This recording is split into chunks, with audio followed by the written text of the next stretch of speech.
Hello friends, welcome to దేవాంష్క stories world. ఇప్పుడు మీరు వినబోతుంది ఒరేయ్ బాబా సేమర్తల స్టోరీలోని 24వ భాగం. అలా ఆఫీస్లో కూడా రామ్ తనతో మాత్రమే క్లోజ్గా ఉండటంతో రామ్ కూడా తనని ప్రేమిస్తున్నాడని నిత్య తనలో తానే ఫిక్స్ అయిపోయింది. అందుకు పార్టీలో అందరి ముందు ప్రపోజ్ చేసింది. ఇది రామ్ కాలేజ్ లైఫ్ అండ్ సీతతో పెళ్లి కాకముందు ఆఫీస్ లైఫ్. రామ్ మొత్తం చెప్పి సీత వైపు చూసేసరికి సీత కోపంగా రామ్ వైపు చూస్తూ, నువ్వు ఆ మాత్రం చనువు ఇవ్వబట్టే కదా ఆ నిత్య నువ్వు ప్రేమిస్తున్నావని అనుకుంది అని మళ్ళీ కొట్టడం స్టార్ట్ చేసింది.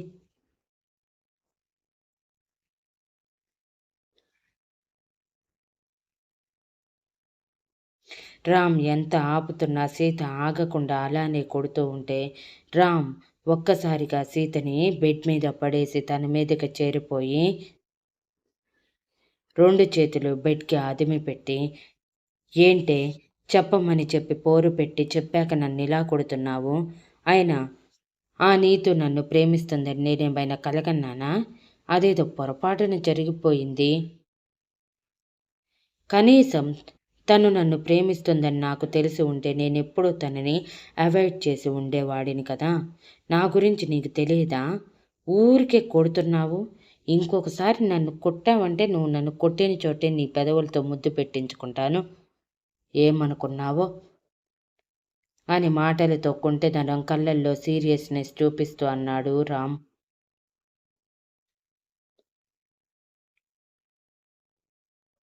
సీత ఉక్రోషంగా, ఏది ఏమైనా కానీ ఆ నిత్య నీకు ప్రపోజ్ చేయటం నాకు అస్సలు నచ్చలేదు అని మొహం తిప్పేయగానే రామ్ నవ్వుతూ సీత చేతులు వదిలి తన మొహం దోసిలిలోకి తీసుకుని, నీకు గుర్తుందా అజిత్ నువ్వు మన కంపెనీలో జాయిన్ అయిన రోజు అజిత్ అన్నాడు కదా, నిన్ను ప్రేమిస్తున్నాను, నువ్వు అతనికి ఐ లవ్ యూ చెప్పావని. ఆ రోజు నేను ఇలాగే సేమ్ జలస్ ఫీల్ అయ్యాను.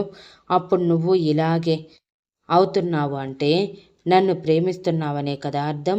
మరి ఎందుకు నిజాన్ని ఒప్పుకోకుండా కావాలని నీ మనసులో మాటని దాచేస్తున్నావు సీత? నాకు నీ కళ్ళల్లో ప్రేమ కనిపిస్తుంది, మరి అది నిజం కాదంటావా అని ప్రేమగా అడుగుతూ సీత నుదుటి మీద గాఢంగా ముద్దు పెట్టాడు. రామ్ పెదవుల స్పర్శ తగలగానే కళ్ళు మూసుకొని రామ్ చుట్టూ చేతులు వేసింది సీత. రామ్ మళ్ళీ అడ్వాంటేజ్ తీసుకుంటూ తన మొహం మొత్తం ముద్దులు పెట్టి, సీత ప్రొసీడ్ అవుదామా అని తన గడ్డం మునిపంటితో లాగుతూ హస్కీగా అడిగాడు. అదైతే కుదరదు అని సీత కంగారుగా రామ్ని ఒక్కసారిగా పక్కకి తోసి పైకి లేచి, నన్ను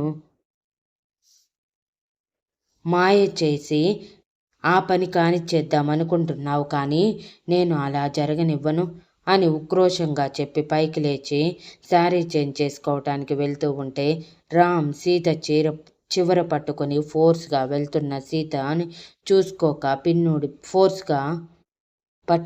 ఫోర్స్గా వెళ్తున్న సీత చూసుకోక పిన్నూడిపోయి రామ్ చేతిలోకి చీర రావటం సీత షాక్ అయ్యి తన చేతులు ఎద చుట్టూ అడ్డం పెట్టుకొని ఉరిమే కళ్ళతో రామ్ వైపు చూడటం జరిగాయి. రామ్ షాక్ అయ్యి కంగారుగా సీత వైపు చూస్తూ, సారీ నిన్ను ఆపటానికి చీర పట్టుకున్నాను, కానీ నువ్వు అంత ఫోర్స్గా వెళ్తావు అనుకోలేదు. కానీ ఇది కూడా ఒకందుకు నా మంచికే జరిగిందిలే అని కొంటెగా అంటూ తన చేతిలోకి వచ్చిన చీరని తను అలానే పట్టుకొని లాగుతూ ఉంటే సీత కంగారుగా, ఏం చేస్తున్నావు బావా అని అడిగింది. సాయంత్రం ఇలానే నిన్ను చూశాను కదే, ఇంకేముంది నువ్వు దాచుకోవటానికి అని హస్కీగా అంటూ చీర మొత్తం లాగేసి పక్కన పడేసి, యాక్చువల్గా నీకు చీర కట్టేటప్పుడు నాకొకటి కనిపించింది సీత, కానీ ఆ టైంలో చేస్తే నువ్వు కోప్పడతావని ఆగాను, కానీ ఇప్పుడు ఆగను అంటూ సీత దగ్గరికి వెళ్ళి మోకాలి మీద కూర్చొని నడుమును 2 చేతులతో పట్టుకోగానే బావా అని సీత కంగారుగా రామ్ భుజాల మీద చేతులు వేసి గట్టిగా పట్టుకోగానే రామ్ గట్టిగా సీత నడుము మీద ముద్దు పెట్టి బొడ్డుని మునిపంటితో లాగి ఆ నడుము మడతల్ని చేతివేళ్ల మధ్య పట్టి లాగుతూ అందంగా కనిపిస్తున్న బొడ్డు పక్కన ఉన్న పుట్టుమచ్చని మునిపంటితో పట్టుకొని గట్టిగా కొరికి నడుము మొత్తం ముద్దులు పెడుతూ ఉంటే సీత బావా అని భారంగా పిలుస్తూ ఉంటే రామ్ పైకి లేచి సీతని గట్టిగా హత్తుకొని తను తెల్లగా నోరూరిస్తూ ఉన్న వీపుని చేతులతో తడుముతూ మెడ మీద భుజాల మీద ఆపకుండా ముద్దులు పెడుతూ ఉంటే సీతకి లోపల ఏదేదో అయిపోతూ బావా ప్లీజ్ వదులు, నా వల్ల కావటం లేదు అని కష్టంగా అడిగింది. నా వల్ల కూడా కావటం లేదు సీత అంటూ బ్యాక్ సైడ్ బ్లౌజ్ థ్రెడ్స్ లాగేసి తన షర్ట్ బటన్స్ తీస్తూ సీత వైపు ఫస్ట్ టైం కోరికగా చూస్తూ ఉంటే సీత కంగారుగా బాబోయ్ బావా నీకేదో అయ్యింది, నేను ఇప్పుడే దీనికి రెడీగా లేను అని రామ్ నుంచి తప్పించుకుని వాష్రూమ్లోకి పరిగెత్తగానే రామ్ ఆవేశంగా వాష్రూమ్ డోర్ కొడుతూ ప్లీజ్ సీత వద్దనికే, డోర్ తీ సీత ప్లీజ్ సీత అని డోర్ కొడుతున్న సీత తీయకుండా బావా ప్లీజ్ నువ్వే నన్ను అర్థం చేసుకో, వెళ్ళి ప్రశాంతంగా పడుకో అని అంది. రామ్ ఉక్రోషంగా నాలో అగ్గి రాజేసి ఇప్పుడు ప్రశాంతంగా పడుకోమంటే ఎలా అని, ఇప్పుడు నువ్వు డోర్ తీస్తావా పగలగొట్టమంటావా అని ఫోర్స్గా గట్టిగా డోర్ కొడుతూ ఉంటే సీత నిజంగా ఎక్కడ డోర్ బద్దలు కొట్టి వస్తాడేమోనని కంగారుగా డోర్ ఓపెన్ చేసి బయటికి రాగానే రామ్ సీత సేమ్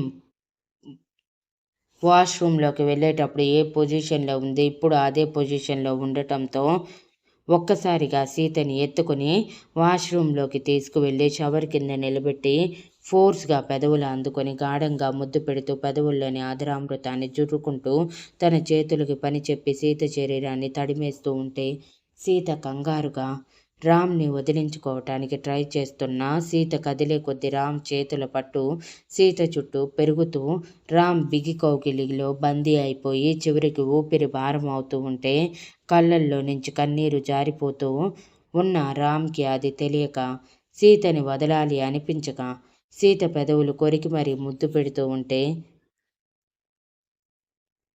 ఊపిరి అందని టైంలో సీత రామ్ భుజం మీద గట్టిగా కొడుతూ పెదవులు వదిలించుకోవటానికి ట్రై చేస్తూ ఉంటే అప్పుడు కష్టంగా రామ్ సీత పెదవులు వదిలి బ్యాక్ సైడ్ ఉన్న బ్లౌజ్ హుక్స్ ఒక్కొక్కటిగా తీస్తూ సీత మెడ మీద వెచ్చని ముద్దులు పెడుతూ ప్లీజ్ సీత ప్రొసీడ్ అవుదాము అని ప్రేమ కోరిక కళ్ళల్లో పోటీ పడుతూ ఉంటే అడిగాడు.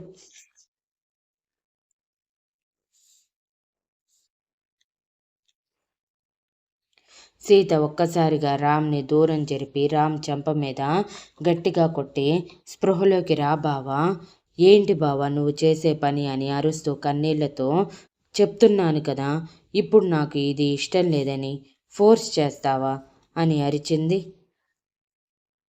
రామ్ అప్పటి వరకు ఒక రకమైన ట్రాన్స్లో ఉన్నవాడు సీత దెబ్బకి స్పృహలోకి వచ్చి సీత వైపు చూసేసరికి అప్పటికే సీత ఏడుస్తూ మోకాళ్ళ మీద కూలబడి మొహం దోసిలిలోకి దాచుకుని ఉండటం చూసి తన ముందు మోకాళ్ళ మీద కూర్చుని సారీ సారీ సీత, ఏదో ఉద్రేకంలో అలా చేశాను, ఇంకొకసారి అలా చేయను, ప్లీజ్ నువ్వు ఏడవకే అని సీతని మళ్ళీ కౌగిలిలోకి తీసుకోబోతూ ఉంటే సీత రామ్ని తోసి నువ్వు బయటికి వెళ్ళు బావా అని అరిచింది. సరే సరే వెళ్తున్నాను, నువ్వు మాత్రం ఏడవకు, త్వరగా ఫ్రెష్ అయ్యిరా అని బయటికి వచ్చి తన జుట్టు పిడికిలిలో గట్టిగా బిగించి పట్టుకొని ఏం చేశావురా, సీతకి ఇష్టం లేకుండా నీ సొంతం చేసుకుంటావా, ఛా ఏమైంది రామ్ నీకు, ఇలా అయిపోతున్నావు అని అసహనంగా అటూ ఇటూ తిరుగుతూ ఉంటే సీత టవల్ చుట్టుకొని బయటికి వచ్చి నైట్ ట్రాక్ తీసుకొని వాష్రూమ్లోకి వెళ్ళి వేసుకొని డైరెక్ట్గా బెడ్ మీదకి చేరుతూ ఉంటే రామ్ సీత చేయి పట్టుకొని సారీనే, ప్లీజ్ నువ్వు అలా మూడీగా ఉండకు అని భారమైన మనసుతో కన్నీటి తడితో అడిగాడు. అప్పటికే రామ్ ఇంకా తడి బట్టల్లో ఉండటం చూసిన సీత కంగారుగా, నువ్వింకా డ్రెస్ చేంజ్ చేసుకోలేదా? ఏం చేస్తున్నావు బావా? ఇలానే ఉంటే జలుబు వస్తుందని, జలుబు జ్వరం వస్తుందని చిన్నపిల్లాడికి చెప్పినట్టు చెప్పాలా? అని అరుస్తూ రామ్ చేతిలో నైట్ ట్రాక్ పెట్టి, ముందు డ్రెస్ చేంజ్ చేసుకొనిరా, తర్వాత మాట్లాడదాం అని అరిచింది. రామ్ కూడా వాష్రూంలోకి వెళ్ళి ఫ్రెష్ అయి రాగానే సీత బెడ్ మీద కూర్చొని డల్గా ఉండటం గమనించి రామ్ సీత చేతిని తన చేతిలోకి తీసుకొని, సారీ సీత, కావాలని అలా చేయలేదే, ఆ టైంలో చాలా వీక్ అయిపోయాను, అందుకే అలా ప్రవర్తించాను, ప్లీజ్ నన్ను క్షమించు అని అడిగాడు.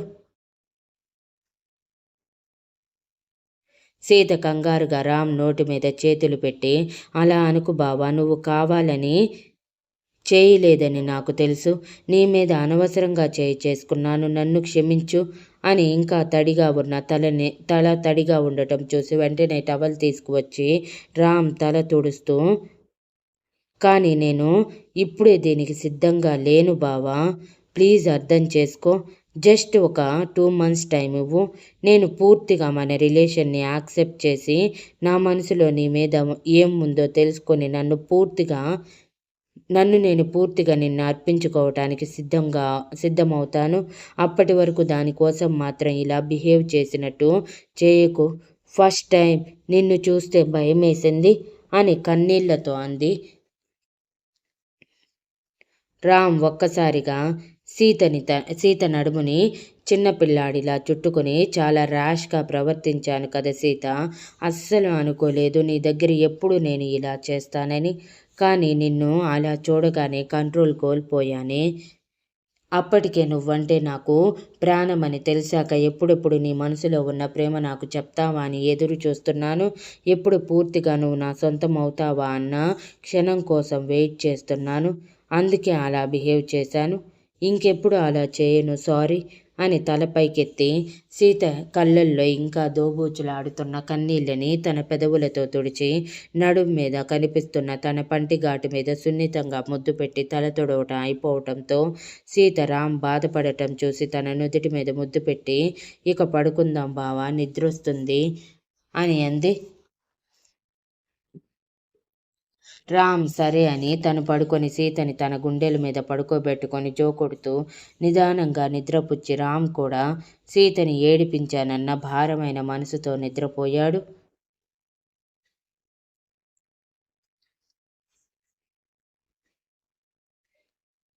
తన ఫ్లాట్కి వెళ్ళిన నిత్యకి పదే పదే రామ్ సీత పక్కపక్కనే నిలబడి రామ్ సీత భుజం మీద చేయి వేసి, నా భార్య అభిరామ్ సీత మహాలక్ష్మి అని చెప్పటం గుర్తుకు వస్తూ ఉంటే ఆ అని గట్టిగా అరుస్తూ జుట్టు పీకేసుకుంటూ తన రూంలో ఉన్న వస్తువులన్నీ విసిరేస్తూ, అభి, ఎందుకు అంత తొందరపడ్డావు?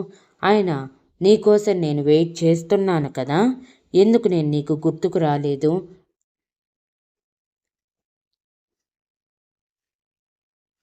నీ మరదలంటే నీకు ఇష్టం లేదని అప్పుడు చెప్పి ఇప్పుడు ప్రాణం అంటున్నావా? నాతో పాటు దాదాపు 7 సంవత్సరాలు ప్రయాణించావు కదా, మరి నా మనసులో ఉన్న ప్రేమ నీకెందుకు చేరలేదు? నా ప్రేమలో లోపం ఉందా, లేకపోతే నేను కన్వే చేసే విధానంలో లోపం ఉందా? ఎందుకు ఆపి నాకు దూరం అయిపోయావు అని పిచ్చిదానిలా ఏడుస్తూ ఉంది ఆ రాత్రి మొత్తం.